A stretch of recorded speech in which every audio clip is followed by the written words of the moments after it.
Greetings everybody and welcome back to yet another video on this fantastic piece of DLC that we have right here. Welcome to the overview for the Heralds of Ariel faction. Now this video is going to cover everything you really need to know about the new Heralds of Ariel faction, which are of course led by the Sisters of Twilight.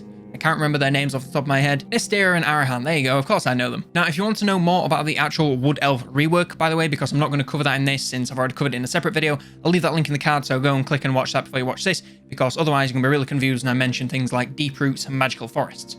So go watch that.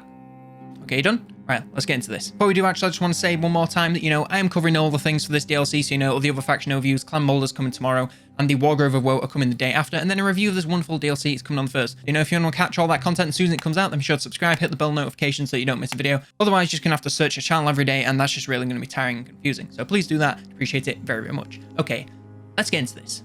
First things first, we need to go over their faction and lord effects. Choosing them as your faction grants you the Forge of Death, which we'll cover a little bit later on. Also grants plus 10% ammunition to all armies and the ability Volley of Kurnos for all Hawk Riders.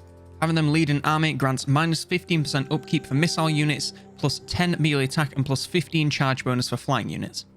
And for their starting units, they get a Great Eagle, some Hawk Riders and some Great Stag Knights. And both of these things are the same in the Eye of the Vortex or the Mortal Empires campaign. As I mentioned, the Sisters of Twilight lead the Heralds of Ariel faction, and in both the Mortal Empires and the Eye of the Vortex campaign, they start in the Witchwood, which is of course one of the new magical forests added with the Wood Elf rework. Now, the location of it is pretty much the same. It's in the northeast mountains near the Dark Elves, but the Mortal Empires and the Vortex maps are slightly different places. But I'll just put on screen now the different starting locations so you can get a good idea of what you're surrounded by. Now, of course, since they're a Wood Elf faction, they get access to the World Roots and the Magical Forest, and also the Deep Roots in both the Vortex and the Mortal Empires campaign. Only in the Mortal Empires campaign, however, do they get access to the Oak of Ages, because in the Vortex campaign, it isn't on the map. Yes, as I mentioned, if you want to know what the World Roots and the Deep Roots and the Magical Forest, how they work, then go watch that Wood Elf rework video. I mentioned it like 3 times now, so I'll just move on. The one change from the Mortal Empires, now that we can see the Vortex map, is that there are only 4 magical forests. There's the Witchwood, as I mentioned, which is in the northeast mountains.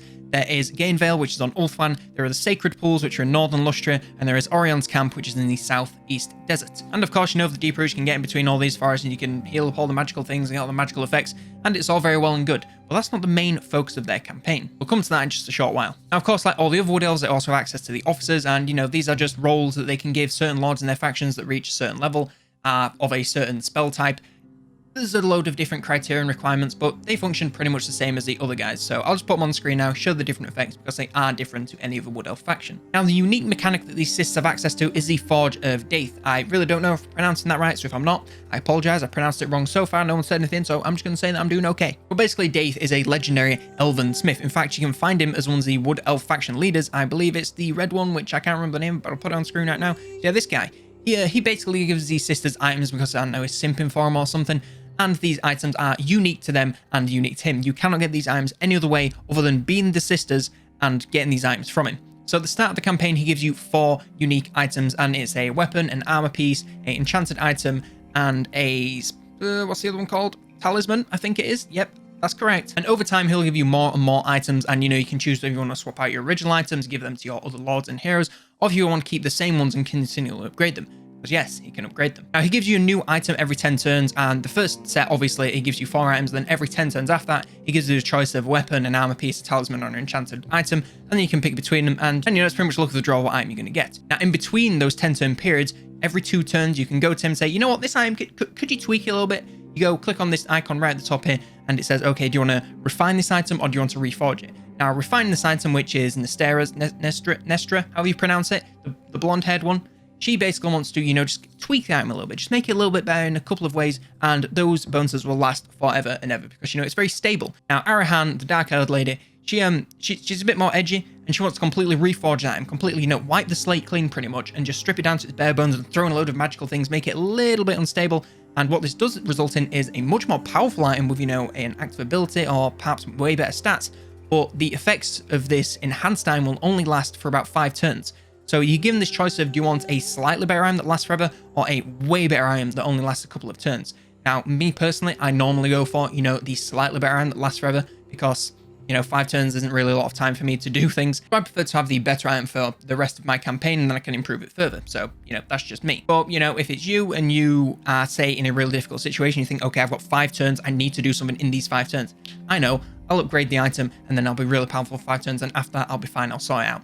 I can see it being useful in that scenario, but me personally, I'd stick with the refined. Now, the Forge can be accessed once every 2 turns to upgrade items, and the Sisters must have won a battle since last using it to be able to use it again. Other than that, there's no cap on being able to use it, so whenever you see the icon glowing, click it, because even if you're not using all the items, it means you have a load of them if you ever recruit another Lord. Now, their campaign goals, of course, differ from the Vortex campaign of Mortal Empires. I'm going to go over Mortal Empires first because, you know, it's one that everyone's here for, let's be honest. So it is quite like the regular Wood Elves. You need to get 500 forest health in Athaloran, you need to complete the Ritual of Rebirth in Athaloran, and you need to win the Defense of the Oak battle. Now that's the short campaign victory. For long campaign victory, the only difference is you need to complete the 7 other Rituals of Rebirth around the world, so you know, in all the different magical forests that I've listed before. I'm not going to do it again. In the Vortex campaign, they need to complete 2 Rituals of Rebirth, which to be honest is easier than Mortal Empires, because in Mortal Empires, Athaloran requires like 500 forest health, whereas all the forests in the Vortex only require 100. On top of this, they also need to destroy Clan Mulder because, you know, it's a Lord pack. They need to fight each other. It's kind of how it works. And they need to win the Roots of Chaos battle. Now, moving on to something that a lot of you will find much more exciting is the new units of the faction. So, of course, first things first, we have the Sisters of Twilight themselves. Now, as far as I know, they're the first faction lord that is actually 2 people. But to be fair to them, they are kind of 2 halves of the same mind that was split apart. So, technically, they are the same person whilst also being 2 different people. Warhammer's weird, man. Yes, they share a single unit size and they both start out with their Great Eagle Mount, which allows them to do massive range attacks. Their range attacks are spicy as shit, man. You can do a single shot that does a bunch of damage to a single entity unit, you know, like big lords, mounted lords, or just giant units. Alternatively, you can do a multi-shot, which is kind of like the Reaper Bolt Thrower in that sense, and it just does a massive spread that, again, does a shitload of damage to whatever's in there, but it's much more effective against, like, less armored infantry units, for example. On top of this, they're also quite the force to be reckoned with in melee because, you know, one of them must have had the big brain that was a fantastic archer, and then the other one must have the big brain that is a fantastic swordsman, because these guys are great at both. You can send them in on the Eagle, a bit later on you can send them in on a Dragon, which is fantastic, and they can just do work in any scenario. Oh, that Dragon mount, by the way, yes, I've found out it's an actual technical name because it is a unique mount to them. It's called, and you're going to have to forgive my pronunciation here because Elven words are really difficult for me. It's called Sethin Ha, which it's basically just a big-ass forest dragon, okay? It can breathe fire. It makes them into much more of a ranged target, so that's kind of a disadvantage, but it has way more health, way more melee attack, and it just absolutely slaughters big blobs of infantry. So, you know, kind of a trade-off there, as it always is when you get a giant mount, but I think it looks pretty badass and does a bunch of work, so I'd recommend it. Now, the other legendary unit that we get, of course not another legendary lord, that'd be weird if, you know, there was 2, or in this case 3 in one faction. We get a legendary hero, and it's Queen Ariel, a legendary hero, which is, it's still bananas to me, man. She is insane. She is super strong. She might need a little nerf, I'm not going to lie to you, Chief. She's really strong, as we saw in those battle replays. She does not die. But anyway, she's a powerful spellcaster with some pretty good melee prowess too. She has a nice selection of spells, of a couple of different laws which allow her to do a lot of damage and also have a lot of sustain for her army. So, fantastic there. She also provides all sorts of passive and active buffs to her army. She also gets several different items which, again, give her all sorts of bonuses, you know, offensive bonuses, support bonuses, sustain bonuses with both her and other units. She really is a jack of all trades. You cannot go wrong having her in any army. Although I'd probably take her with your legendary lord just if you know the full spiciness of that main army. On top of all of this, she does magical attacks and also has a bunch of physical resistance. So she's nearly impossible to take out. You need magical damage. You need to reduce her armor. You need to stop her from healing herself. You need to stop her from casting spells. You need an entire army to take her out. She is insanely strong. But yes, she's fantastic. We're also getting Spellweavers, which are a new Lord type, and they're basically the Lord type of Spellweavers. There is literally no change. They're just getting 2 more laws. They're getting the Law of High Magic and the Law of Dark Magic, and that's literally the only difference. So, I mean, it's nice. It gives you a bit more Lord variety, but it's nothing to, you know, party about. It's not incredible. Now, the first new actual unit that isn't a single entity thing is the Great Stag Knights. Now, they are essentially Wild Riders on a bunch of steroids. They have decent armor and shielding as well as physical resist, so are actually quite difficult to take out for a cav unit of this size, and, well, this type is shot cavalry after all. But you never want to leave them in melee. No, you never want to do that with any type of shot cavalry. These guys are meant to be charged in. They have a meaty charge bonus and great weapon damage, so you want to thrust them in there into the backs of the enemy lines, or the, you know, the back lines of the range units or whatever. You want to thrust them in charges and then pull them out and send them back in again and in and out until there is nothing left. They are fantastic at this with those big ass horns or antlers or whatever the correct term is, and some stabby pokey sticks and some shields. Nothing can stop these guys. They are phenomenal, do a bunch of damage and can mop up thousands of kills if you let them. By the way, if you want to see these new units in action, I have actually done some battle replays, so you know they'll be linked in the playlist, which is linked in the description, and also the end card, and I'll also put it right there in the corner so that you can check it out if you want to. Yes, I've used all these units of all the other factions, so if you want to see that before you see this, then go do that. Now, the next unit they are getting a hold of is Zotes, and someone has corrected me that apparently Zotes are like ancient protectors of the forest, so when I thought they were for the lizard men, I was supremely mistaken, so thank you for correcting me. As I said, I'm not really good at the whole lore thing. I just think this is kind of cool, man. Now, just looking at these guys, you can tell they are quite similar to dragon ogres, and the similarities don't end at just their looks. Statistically, they are pretty similar. I mean, they're not exactly the same. They're better and worse in different types of areas, but they are very, very similar and can perform the same job quite well. They have more magical damage on top of having great armor-piercing weapon damage, so not much can escape their damage. You send them against something that has a buttload of physical resistance, magical damage mallet. You send them against something that has a buttload of armor-piercing mallet. You send them against literally anything, they're big-ass lizards with big-ass mallets. There's not really much that can stop them. Now, of course, they do face the usual problem that units of their size get, which is, they get shot at, and they take a lot of hits because they are so large. So you want to do that usual strat, embedding them in your infantry lines, just so that, your infantry can take the hits rather than them, allowing them to do a buttload of damage. Quite like Dragon Ogres, they also have pretty decent speed, so can get around the map, charge into enemy backs. They're not going to be chasing down Cav, but they can still get around pretty well. On top of everything else, they also come with 2 bound spells. They get 2 uses of Earthblood and 2 uses of Flesh to Stone.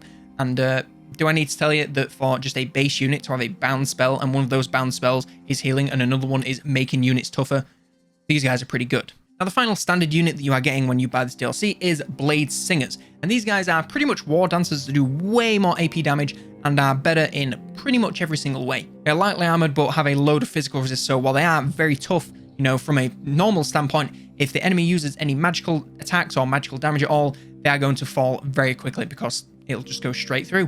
On top of all of this, Blade Singers also have the Whirling Death ability, which basically makes them better against chaff at the cost of doing less armor-piercing damage. Now, they are fantastic chaff shredders. If you didn't see the video where I was playing as the Heralds of Ariel and I went against Clan Moulder, the Blade Singers absolutely cleaned up like 200 kills on some of the units of just sitting there. I mean, that were going against Clan Rats, but some of them were going against Storm Vermin, Sword and Shield, and they were just melting them, and they didn't take much damage because they didn't have any magical damage.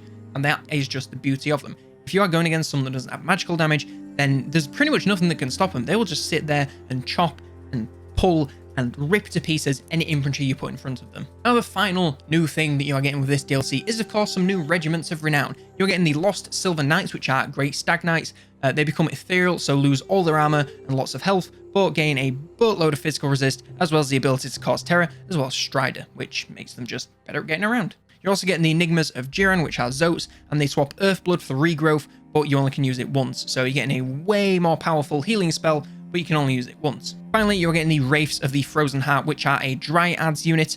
They get Frostbite imbued attacks, as well as Frenzy.